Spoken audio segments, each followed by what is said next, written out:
السلام عليكم muuqaalkan kooban waxaan kaga hadlaynaa xaqiiqooyin ku saabsan Khabiib Nuur Maxamedow balse intaan sii guda galin muuqaalkan waxaan ka codsanaynaa inaad subscribe saartaan channelkan sidoo kale riix channelka si aad ula socoteed muuqaalo cusub aad badmaasantiin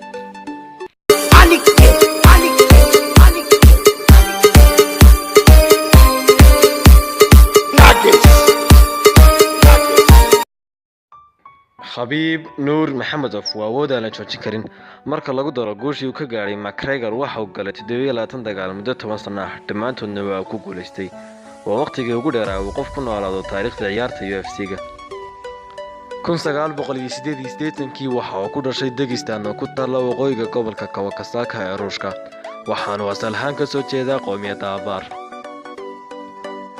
aabihii Cabdimanaaf oo ka mid ahaa militariga Ruushka waxa uu ka bartay judo iyo zimbu oo ah xirfad dagaal asal ahaan laga soo minguuriyay militariga Ruushka qarnigii 20aad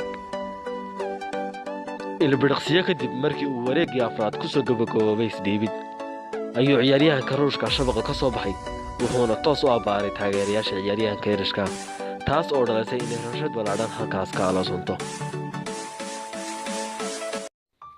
Khabiib mar wax laga weydiiyay sababta ugu boodi stage-ka waxa uu ku jawaabay sidan marka hore waxaan rabaa inaan idinaaho iga raali noqda waan ka xumahay wixii xalay meesha ka dhacay waxaan ahay qof bini aadam ah waana ogahay tan inaysan xaqayga ahayn tani xaqayga ma aha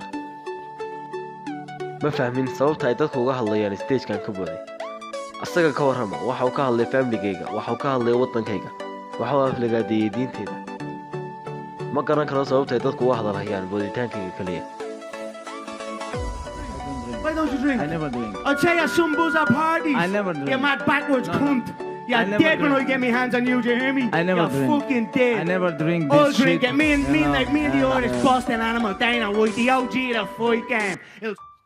ujeedkaygu idil waxa uu ahaa in 6 Oktoobar ka bedelo waxa meesha ka socda alxamdulillah waana ku guuleystay assalaamu calaykum